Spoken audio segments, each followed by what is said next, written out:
তরকারিটা হয়ে গেছে, এবার আমি গ্যাসটা লিভিয়ে দেব। ভাত হয়ে গেছে, এই হয়ে গেল ডিম ভাজা, এটা হয়েছে কুমড়ো ভাজা, আর এটা হচ্ছে সোয়াবিনের তরকারি। আজকে সকালে রান্না কমপ্লিট। বাই বন্ধুরা। ঝাড় দেবো মোছা হয়ে গেছে, এবার বাড়িটা মুছে নিই।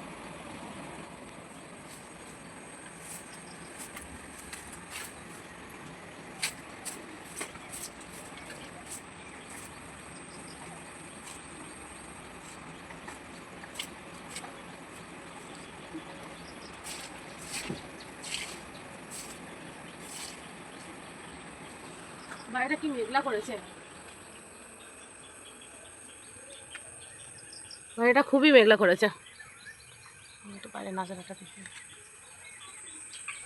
কিরকম মেঘলা করেছে।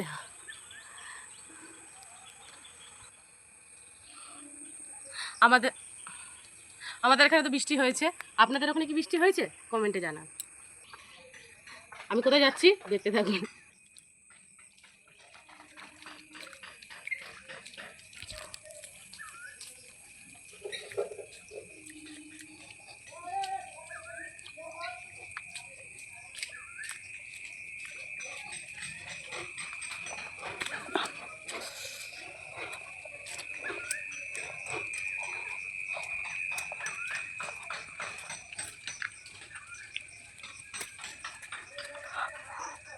নিম পাতা গাছে মুড়িয়া হয়ে গেছে, নেই কিছু নেই,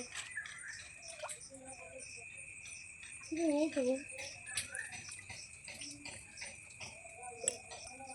নিম পাতা নিতে এসেছিলাম, নিম পাতা গাছ, নিম পাতাই নেই।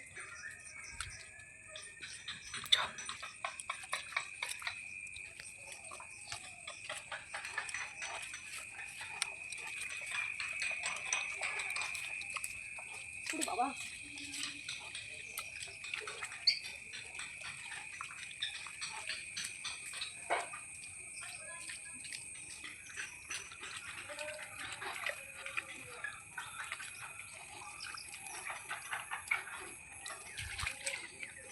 ছোলা সোয়াবিন ব্যবহার করছি, ছবিটা ভিজিয়ে নেব। আজকে আমাদের বলবো পড়ে গেছে কেন, আজকে আমাদের সোয়াবিন বড়ি তরকারি হবে। সোয়াবিনটা ভিজিয়ে নিলাম, কিছুক্ষণ ভিজিয়ে রেখে দেবো, কারণ ভিজতে সময় লাগবে, সব একটু ভিজিয়ে রেখে দেবো। এটা দিয়ে এর ঢাকা দিয়ে দিলাম কভার। ভাতটা বসিয়ে নিই বন্ধুরা, তারপরে দেখা হচ্ছে। চালটা ধুয়ে এনেছি, এবার কালকে বৃষ্টি হয়েছিল অনেক, তো জল ভরে রাখা হয়েছে, সেই বৃষ্টির জলেই রান্না হবে। ভাতটাও হবে, তরকারিও হবে, শুধু খাবার জলটা আমরা বাইরে থেকে আনি, আর বাদ বাকি বৃষ্টির জলেই করি। ও শেষ হয়ে গেলে ওই জলটাই ব্যবহার হয়। ঠিক আছে, হয়ে গেছে। ভাতটা বসিয়ে দিলাম। আপনারাও কি বৃষ্টির জলে ভাত করেন দেখবেন একবার করে, ভাতটা সাদা হয় আর ভালো হয় খেতে, ঝরঝরে হয়। এমনি জলে ভাত করলে ভাতটা একটু হলুদ তো লাগবে, কিন্তু বৃষ্টির জলে ভাত করলে একদম ধবধবে সাদা হবে। এবার করে দেখবেন। বুঝে গেছি। আচ্ছা, কুমড়ো ভাজা করবো আর সোয়াবিনের তরকারি। তাহলে কুমড়োর ভাজাটা আগে বসিয়ে দেবো, তাই জন্য কুমড়োটা আগে কেটে, ঠিক আছে।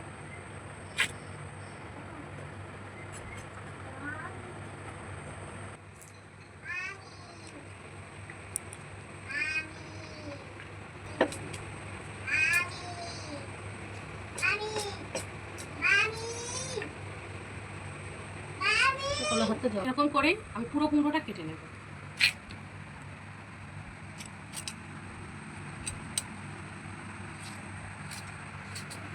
পেঁয়াজ, দুটো রসুন দিয়ে আমি আজকে এই কুমড়োটা ভাজবো। এটাকে আমি কেটে নিই।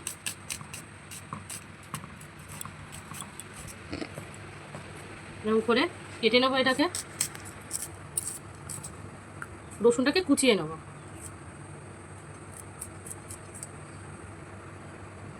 এই রসুনটা কুচিয়ে নেব। এবার আমার তৈরি হয়ে গেল কুমড়ো ভাজা, এটাকে আমি ভেজে নেব। ভাজতে বসিয়ে দেবো, চিনি এটা রাখি। কুমড়োটা ভাজতে বসিয়ে দিয়ে তারপরে আমি এসে সোয়াবিন তরকারি জোগাড় করব।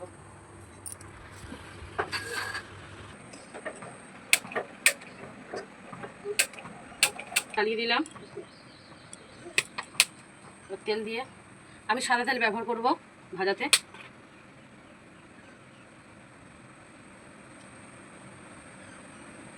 অল্প তেলেই আমি ভাজাটা করব। আমার বলটা একটু এনে দেবে?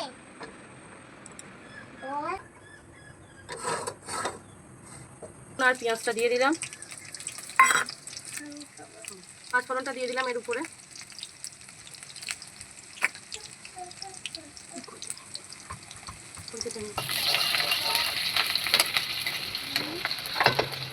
এবার আমি কুমড়োগুলো দিয়ে নেবো।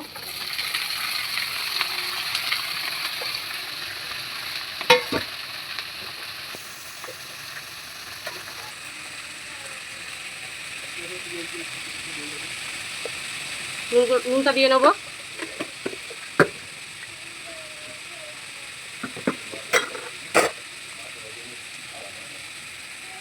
একটু হলুদ, একটু গুঁড়ো লঙ্কা,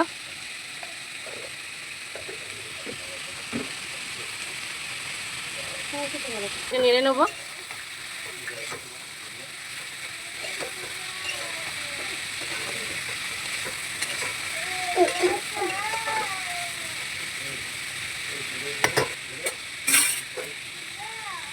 ঢাকা দিয়ে দেবো। এবার আস্তে আস্তে এটা হবে, গ্যাসটা একটু আস্তে করে দেবো না পুড়ে যাবে। এবার আস্তে আস্তে ভাজাটা হোক, আমি সোয়াবিন তরকারি জোগাড়টা করে নিই।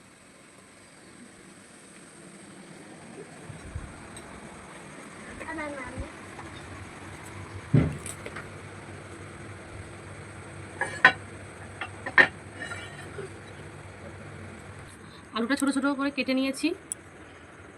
এই যে আদা রসুন এতটা আমি দিচ্ছি এক প্যাকেট সোয়াবিন বড়িতে। এবার এই 3টে পেঁয়াজ এগুলোকে আমি কুচিয়ে নেব।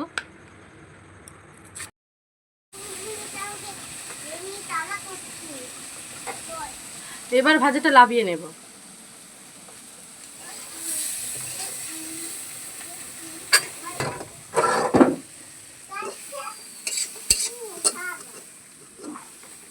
ভাজাটা লাভিয়ে নিয়েছি।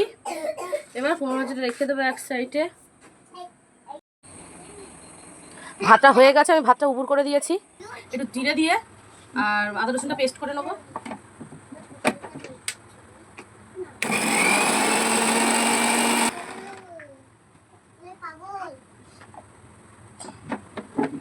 হয়নি, একটু করে নেবো।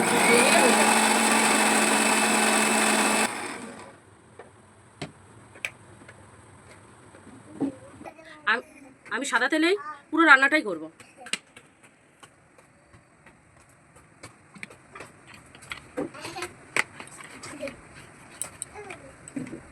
গ্যাসটা জোরে করে দিলাম। তেলটা গরম হয়ে গেছে, সোয়াবিনগুলো ভেজে নেবো। এবার তো তেল দিয়েছি, আলুটা সোয়াবিনের সঙ্গে একটু ভেজে নেবো।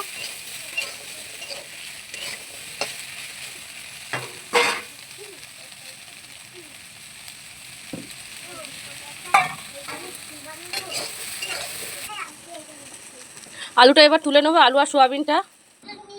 সাদা তেজপাতা ফোড়ন দিয়েছি। এবার পেঁয়াজগুলো দিয়ে দেবো।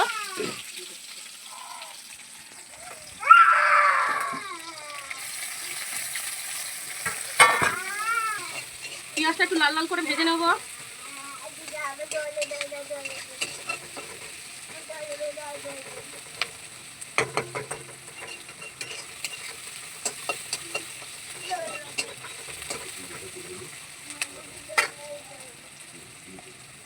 একটা লাল লাল করে ভাজা হয়ে গেছে। এবার আমি আদা রসুনের পেস্টটা দিয়ে দেবো।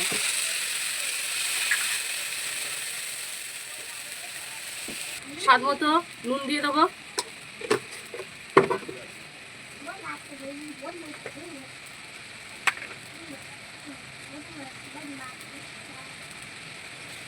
হলুদ, লঙ্কার গুঁড়ো,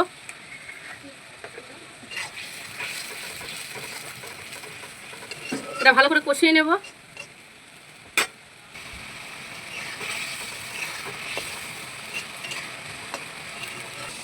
মশলাটা কষা হয়ে গেছে, মশলা তেল ছেড়ে দিয়েছে, তার মানে মশলাটা কষা হয়ে গেছে।